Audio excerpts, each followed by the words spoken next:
Okay, I'm just re-recording this video again because this video didn't go up. Been trying to for like 2 times, but it just keeps taking a long time. So here we go again. I'm re-uploading this video.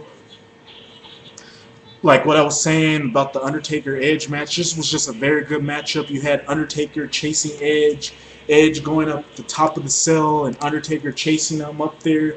And then you had some nice storytelling, and overall, the match was just a very good matchup, and it was one of the best matches in 2008, and I really couldn't argue with that. As this match just had everything you want in a Hell in a Cell matchup, except for the throwing off part off the Hell in a Cell, but still very good matchup. And it just also showed the chemistry that the two had in the ring, that Undertaker and Edge had in the ring, because these two had some tremendous chemistry in the ring. Number 4 is from SummerSlam 1992. It was the IC title match between Bret Hart against the British Bulldog. Those two had a really good matchup. There was some nice storytelling in this matchup, and these two had a very good technical wrestling, technical kind of speed, power type of matchup, and it was just a very good matchup that just got you on the edge of your seat. There was some botch spots in that matchup, mainly had to do with the British Bulldog missing his cue, but if you can get over that, this was still a very good matchup as Bret Hart showed why he was ready for the main event level and why the British Bulldog was an underrated wrestler, as he wasn't given enough credit, as much credit as much as Bret Hart was for this matchup. And it also told that story of Bret Hart wanting to hurt the British Bulldog because he didn't feel that the British Bulldog wasn't right for his sister, and then of course the British Bulldog proving that he is right and that he can compete with Bret the Hitman Hart on that level. And it was just a very good matchup from start to finish. This match just had about everything that you wanted in a matchup, and I highly enjoyed this matchup. And it was one of the matches of the year in 1992, and it's arguably one of the best SummerSlam matches of all time. And you really couldn't argue with that, as this was just a very good matchup. And this was just the match that pretty much put Bret Hart on that level of main eventing and being world champion. Like the company thinking of him being world champion and main eventing because he put on a real good classic against the British Bulldog. And this was just everything you want, and I enjoyed this matchup. Number 3 is from SummerSlam 1994. It's for the WWE title. It's the WWE title matchup for the steel cage. It was Bret the Hitman Hart against Owen Hart.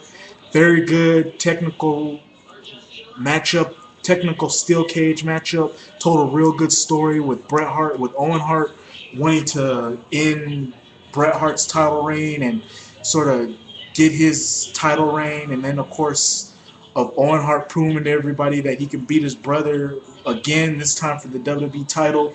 Bret Hart wanting to do everything he can, doing everything in his power to sort of end Owen Hart's reign of terror once and for all and prove to everybody that he can beat his brother. And it was just a very good matchup. Like I said, you had some counters in this matchup, and you had some nice innovative spots with the steel cage, and just one of those matches that proves that you don't really need blood in order for you to have a real good steel cage matchup. And that's pretty much what Bret Hart said on his DVD, that the two just went out there, put on a tremendous steel cage matchup without having to use blood or any type of violence that you see in steel cage matches. And that's what these two did, and they put on a really good classic matchup, and probably one of the best matches of that year, and also one of the best matches on that SummerSlam card that pretty much stole the whole show on that pay-per-view. And I wouldn't argue with that logic, as this was one of the best matches at SummerSlam 1994, and it was a match that pretty much made Owen Hart and should have got Owen Hart propelled into bigger things, but he wasn't. After this, he was just dropped right back to mid-card, and that kind of hurt him, as many people really felt that he should have been world champion, or he should have been on the same main event level with all the other guys around that time. But still, very good matchup, and that's why I got it at number 3. Number 2 is from SummerSlam 1995. It's the Intercontinental title ladder matchup between Razor Ramon and Shawn Michaels. Originally, it was supposed to be Psycho Sid and Shawn Michaels, but they decided to go with Razor and Shawn Michaels, as they knew that if they would have had a Shawn Michaels Psycho Sid matchup, then nobody probably wouldn't have bought the pay-per-view. And I will be honest, I probably wouldn't have watched the pay-per-view if it was that matchup. If that matchup would have been added on here, but you got what you got, and these two put on a real good matchup. Way better than their WrestleMania 10 matchup, as they did a lot more and also had a lot more storytelling, as the two were sort of using the ladder and learning from their mistakes from their WrestleMania 10 matchup. And these two just put on an absolute classic matchup. And if you get over the botched ending with Shawn Michaels having a hard time getting the belt down, then this was still a very good matchup.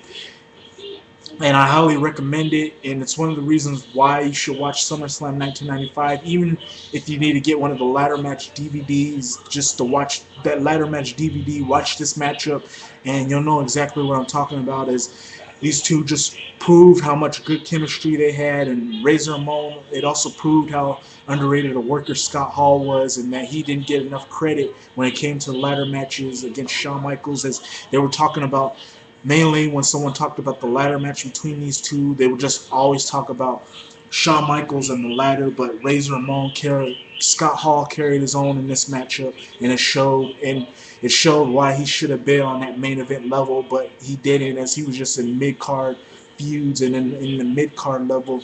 But still, very good matchup. Highly enjoyed it, and it's probably one of the best ladder matches I've ever seen. And then going to number 1, it's from SummerSlam 1991. It's between the Mr. Perfect and Bret Hart for the IC title. These two had a very good matchup. You saw a lot of storytelling in this matchup. You saw a lot of technical wrestling and a lot of reversals and counters in this matchup. And it was also the matchup that sort of put the Intercontinental title back on the mat and made new stars from that Intercontinental title, because before Mr. Perfect, you had the Ultimate Warrior, and really, yeah, you can say he was sort of a good IC champion, but the IC title was sort of on a down, and it wasn't until Mr. Perfect became champion and Bret Hart sort of got into the mix that the title sort of got its prestige back, and you had a lot of new stars built for the Intercontinental champion to go on to do big things, and that's what this match proved.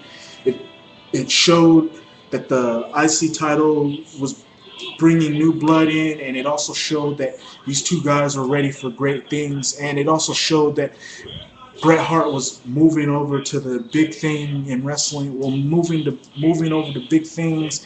Mr. Perfect moving over to big things. It showed how underrated Mr. Perfect as a wrestler was. It also showed how Bret Hart was how good of a worker Bret Hart was, and this was just an overall good matchup. It had everything, had a lot of drama, and everything that you would want in an Intercontinental title matchup, something that's missing today in WWE standards, although you did have a Chris Jericho-Rey Mysterio matchup before the Dolph Ziggler thing, but still after that you haven't really had any good matches, good Intercontinental title matches that sort of sucked you in and sort of got you on the edge of your seat and sort of made you proud of watching an Intercontinental title matchup, or that the belt is back to where it needs to be. But hopefully the WWE can fix the problems of the younger guys becoming Intercontinental champion and moving on to better things and getting that big push that they rightfully deserve. Hopefully the WWE fixes that with Dolph Ziggler winning against Rey Mysterio, but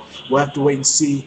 But yeah, anyhow, that's just my video of the top 10 SummerSlam matches, just in my opinion.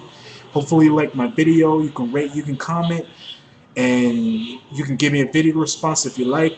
Got a Q&A coming up, so if you got any questions or You want me to answer anything, send me your questions in my inbox or on this video, or if you got any video requests for the ones who haven't sent me anything, feel free to send me a video request and I'll be sure to mention your name in the video. Until then, Fitness 65 out. Rate, comment, I'm out. Peace.